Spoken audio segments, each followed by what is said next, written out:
Anyways, it was the irony of my new boss's apt comparison of Fatbat as her anchor, which made the metaphor so memorable. Which also is why, though, I don't think that I was supposed to be so fast by the coat warehouse formerly employed. And forgive me, but that now I feel bad for such cruel carrying on, and adding such insult to her injury. Yet does resentment not ruminate thusly? And I meant it, didn't I? That I'm not worried to win you over. That I'm not trying to convince your support or incite your enlistment. I want to make sense of these things. It is my intention to be objective. It is necessary, therefore, that I share my unadulterated impressions of moment. And though these digressions seem to seethe, overcharged and profuse with wound, that, what's more, my interpretation in such tension is tainted, and however I've surmised, compromised, yet objectively, my new boss praised Fatbat her anchor, and objectively, I found the comparison particularly appropriate, that one can easily imagine how efficiently a tethered Fatbat might keep something in place, and how abundantly capable she might prove and potent to retard motion. And I worked there 2 days. How would I know how long Fatbat had worked there? But it would certainly seem otherwise rather convenient indeed, and dubious that I should, moreover, remember so arbitrary detail, except circumstance should supplement resource for recall. When I should then, several weeks later, in the still early mornings of the late mid-morning, and in the midst of the work week, approach the only staffed checkout lane at the neighboring grocer, and should behold Fatbat operating its cash register, during the very shift when once, at the coat warehouse, she steadily anchored down the early morning malaise, but now under different employ altogether, and recovering from significant wrist injury no less, it was naturally disconcerting. Fatbat's new workplace, the most frugal among franchise grocers, to both cite by pseudonym and reference rhyming, could be called Baldy. By the unease of her unfamiliar less proficiency with the register, and the faded, tattered, shoddy, traveled look of her cast upon her wrist, Fatbat had obviously been wearing the plastered fiberglass molding a good while longer than she had the name tag of this new berth upon her bust. The look of her face upon my approach, of immediate recognition of the wretch upon whom weeks ago she had wreaked her mourning,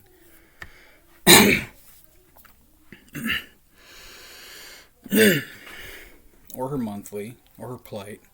or her accumulate days, or the breach broke upon her by her father, or her uncle, or her brother, or this one among a dozen cousins, and him and that one too, or her doctor, or her teacher, or her coach, or her priest, or any of the many other men that might have, and unto any other vulnerable girl would so and may and do, prior that he, or they, or all of them together, then ignore her, and dismissed her, along with anyone else to whom she tried to confide, but who did not care that her small world was shattered, and great trespass made against her, and so failed her, and betrayed her, and hurt her, after he impaired her,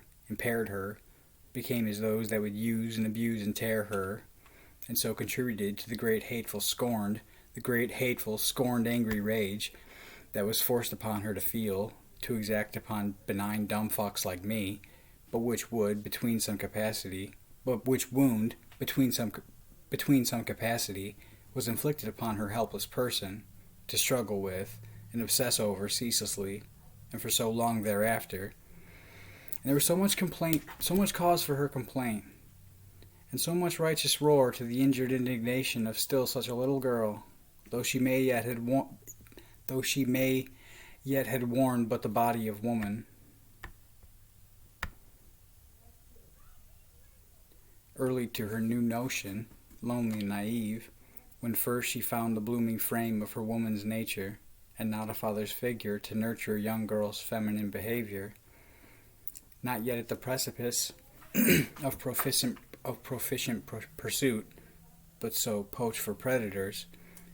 that the male part of her typhoon hormone swept her away with impulse, and ready to embark on life's one worthy pursuit,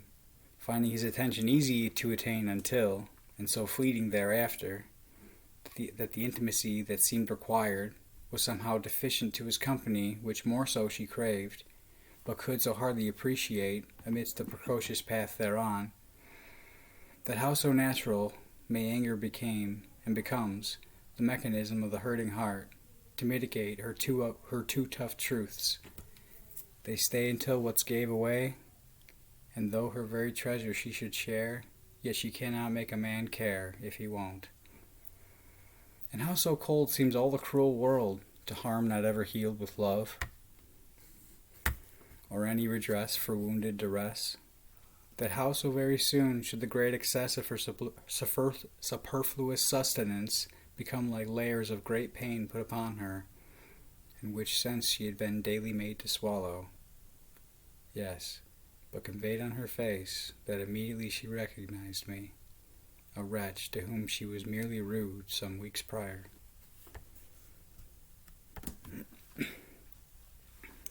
And captured in silent malice on her same countenance in utter contempt, only quieted, as it were, subdued of direct express or display, but by no means defeated of the dark demur of its connected choler, or depleted of its dismal degree. It was like she had disrespected me, and so my girlfriend had beat the shit out of her. That now she was scared to exhibit any resentment towards me, lest she be again reproved with violence. Yet neither would she show regret. In the instant that consciousness became cognizant of character and context, the whole inventory of the situation before me was somehow already conspicuously clear, and its lamentable meaning, in my mind, manifest.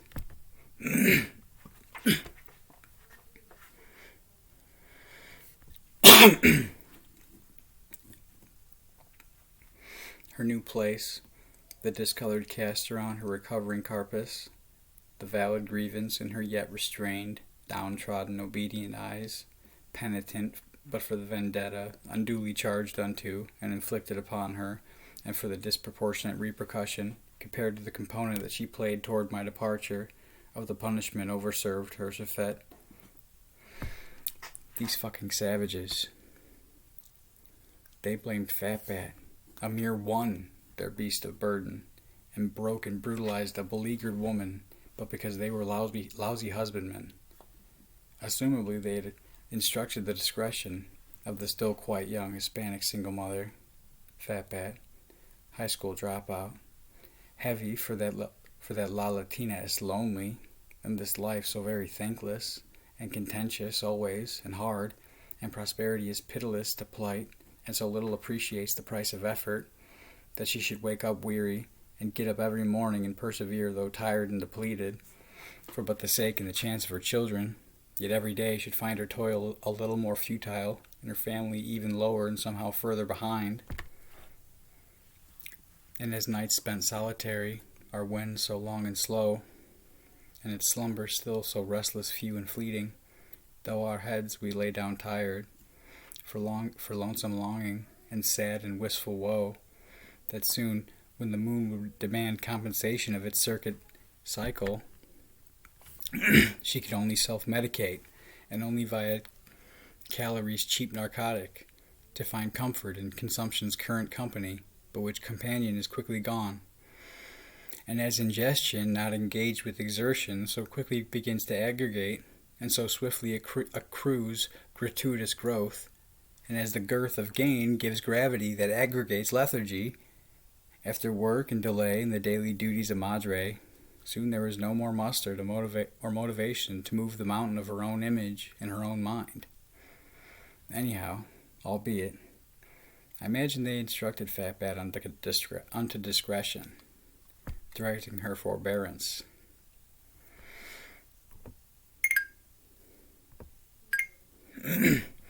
Anyhow, albeit, I imagine that they instructed Fatbat unto discretion, directing her forbearance, lest, instantly and understandably, she should vehemently detest and eternally hate the person now under her employ, and thusly subject unto her power to punish, for the favor that she was denied, for the aesthetic of which she was robbed, and its double allotment upon me bestowed, for the misery meted out unto her, by whichever unfair windfall force of fate, or blind luck choice of chance, or biased bloodline law, or empty void God who is absent, does not exist, or so as per the say of common sort, because that such incomprehensible notion should have blessed so handsomely the person that would be subordinate to her retribution, having been so cold and cruel and stingy all along unto her, yet paradoxically would expect her to treat still as human the inferior now beneath her, though it had made her to regret and so hate her own humanity, lest upon our introduction she should become overwhelmed with rage and succumb to the immediate impulse, incensed with violent instinct, to make mad murderous swipe at my throat, and so, in wild urge, attempt to avenge her simple cerebral of the false theology symbolized in my face, and so too reconcile causality, that she should only be ugly, but because of beauty's behalf, that against her comely was there to compare, or else, lest she should fall to the floor, foaming from the mouth, unwholly possessed of crazed frenzy, for the fathomless multitude of hot hateful thoughts and snarling obscenities that should choke her, as all at once they should clog her throat to escape against me, lest on my first day those things should shortly transpire. In preparation, I'm sure, they prompted Fat Bat to suffer my presence with patience, directing her more so to be not needlessly perturbable unto me,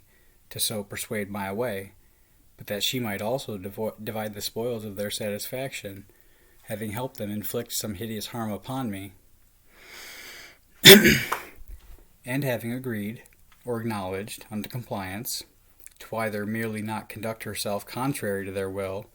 and abstaining from anything that might counteract or compromise their plot, or contributing her help directly, and committing her participation to their conspiracy,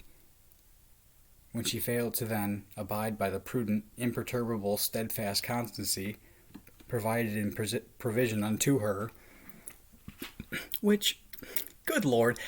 help me, for I can avail unto myself no good ever,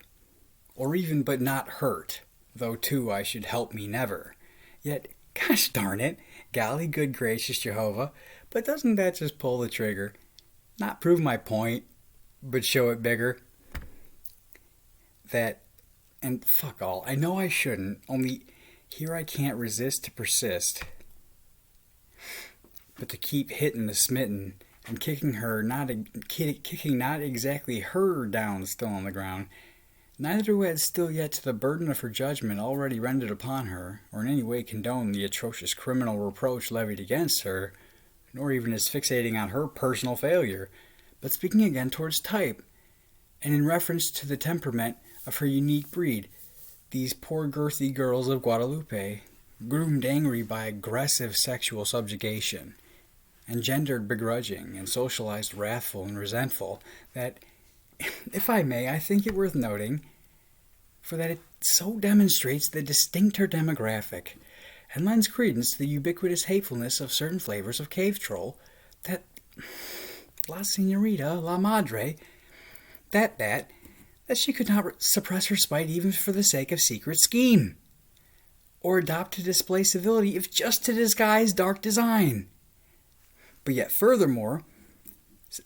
still, how doubly worse and twice not well, it speaks toward the male half of this savage if I'm partly wrong, if I give him too much credit, if that they never invited the poor woman into their fuller confidence, beyond perhaps that I am an enemy, and so therefore extend never any amicable engagement my way, if such latter should even need be said, but else assumed, yet never so much as made the poor woman aware, even if in no specific way, that my maintained employment were hardly pertinent, or at all pivotal to their plot, let alone paramount that it should be sustained unto its predetermined purpose, yet nonetheless would require it so harshly of her, if, when, and howsoever the rationale of my resignation became misattributed unto her sole scapegoat. or shared scapegoat, I guess, for all I know.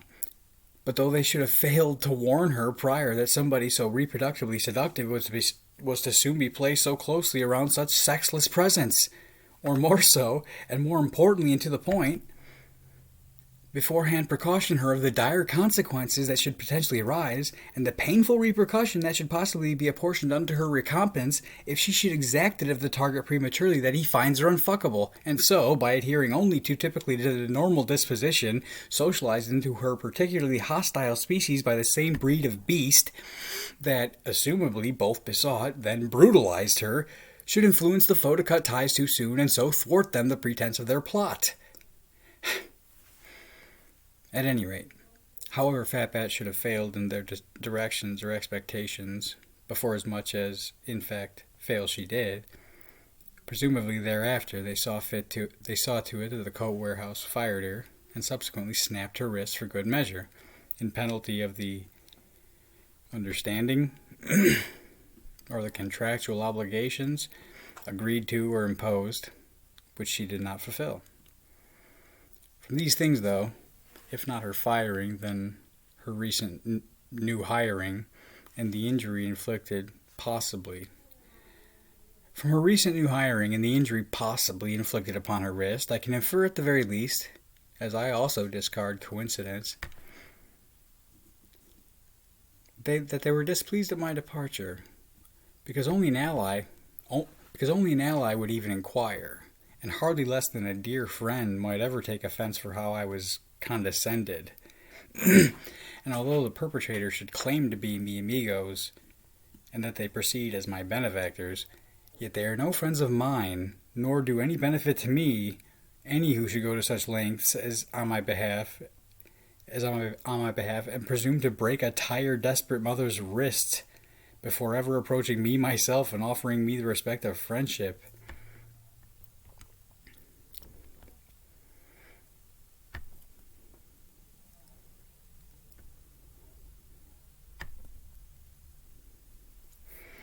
Thusly, though, to make me know that I'm not all and entirely alone in this cold, cruel world. I suppose it's also possible that she decided it was simply time to move on, and that the franchise grocer just down the road from the coat warehouse sufficed for the greener pastures that she sought. Maybe, too, she was merely clumsy and fell upon her wrist, breaking it. And if they regarded around anyone else but me, these should obviously provide the more plausible explanations. As it were, the details, they're just too conveniently to me, or seem to be, as per how I've made to see. When I realized who it was exactly,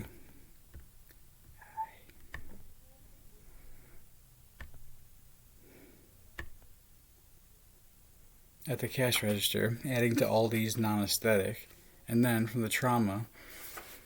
evidenced by the caster on her wrist, deduced immediately thereafter the grim specter of outrageous backlash that should have managed to have resulted in this, our present encounter, I abruptly and felt totally sorry for Fatbat, the still very young poor girl, poor single mother. For Fatbat, the still so young single mother poor girl. And I portrayed no satisfaction, for I had none, nor felt any gratification whatsoever, but rather felt heartfelt sorrow and sick for what adversity had befallen her.